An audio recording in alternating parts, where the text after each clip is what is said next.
So again, I'm Juliet, Sam, we're both at Silicon Labs. So we just want to talk to you guys quickly about how we're actually using this. Pretty recent for us, but before we were really using traditional project management, taking one project, planning out our next 6 to 12 months, going away and working on it by yourself, and then getting it to a point where it's perfect, releasing it to the business, and then at that point you've kind of lost touch with what's perfect. Things have changed. You're not staying in touch with your customers. You're not getting feedback from people on your team. So it really wasn't that effective. And we kind of started talking about feeling we were doing HR for HR's sake and losing touch with the business. So Sam will tell you a little bit about what we're doing now. Yeah. So it's been a journey. But now really the way we approach project work is completely different. So any kind of big project where we're cross-functional, we need everybody to kind of play a role in this. Our C&D team, our recruiting, our business partners, we all get together. So now we look at these really massive projects like a new onboarding program or a mentoring program, and instead of thinking, how the heck are we going to get this done, it's much more manageable to say, okay, what can we do in 4 weeks? So it's been really helpful. The hardest challenge, I would say, the biggest challenge for me was getting away from being perfect. And so realizing, and David just kind of talked about that as, let's get something out to the business. Let's get their feedback. Let's see if we're on the right path. And then we can always course correct. So that was a big change for us, but I think it's been really successful. And then, of course, just the way our team looks is really different. So the idea of having all the knowledge, all the skills we need to get the work done, we start kind of planning day one together. And it's not me working in a silo and then, when I need recruiting, I'm going to pull them in. When I need benefits, I'm going to pull them in. It's so much different to kind of all start together. We're all on the same page. We agree on what we're going to do. It's no longer, kind of coming together and hoping the pieces fit. There's less room for risk and less room for error just as a team and collaboration, which has been really great. And then, quite frankly, it's more fun. So we decide how we're going to work and what we're going to do.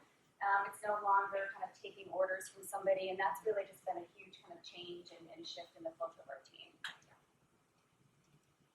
So to talk a little bit more about some of our successes and some of our lessons learned, Sam talked in the beginning about Kanban and Scrum and all the words that you hear thrown out. So we really wanted to try not to focus so much on that while it's so new for all of us and for people on our team. Sam's the only one certified, so she's just kind of teaching it back to all of us, and we didn't want to get bogged down in that. So we really just wanted to understand the mentality of breaking it up, getting feedback, understanding, it doesn't have to be perfect. We can fail and just make time to get feedback from our customers and build it back into our next iteration. I think we really saw that in the ballpoint game. We were dropping the ball or whatever it is, and we all had time to come together, so we were failing.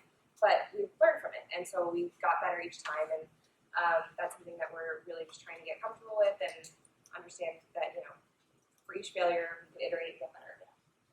We did do some things right. So yes. We started small. So if you're interested in doing that, that's my one takeaway from the CSM classes. Do a pilot. And so I had luck that I had, allies back at work that were really ready to kind of go on this journey with me. We picked a project on mentoring, which was low stakes. It was a project that didn't have a lot of visibility, so really we messed it up. No one was really going to know except for us. So I think that was a smart move for us to pick a project that was kind of, low profile. And because I think we did 6 weeks originally for our sprint, the team, I kind of naturally saw how good it felt to get something done. In 4 to 6 weeks, we're really, really busy, but we had like a finished product after 4 weeks, and we were so proud of it that the team kind of just fed off that energy, and that really kind of kept the momentum going for the team. And then other teams wanted to understand, hey, what are you guys doing? And every 4 to 6 weeks, you're doing something. I want to hear about that. I think the other benefit that we did, or the other success, was getting our customers involved, and I think that was shockingly the biggest success because the clients that we work with were so happy to kind of co-create with us. And like, you want our feedback? You're building something for us? They were dying to tell us their feedback, and that was really, really fun. And the team overall has really kind of embraced that. And the company has been really supportive. So when we have questions, we can ask our Robertos or our engineering teams. And I think that was another success. We went in without an ego. We knew that we were trying something new and it's okay to make mistakes. And I think that was kind of just having that mentality going in really helped us be successful. So then just quickly, like our top tips if you guys do want to get started and kind of bring the Agile mentality into your companies. So number one, like we've talked about, those shorter work cycles. So Sam gave some examples.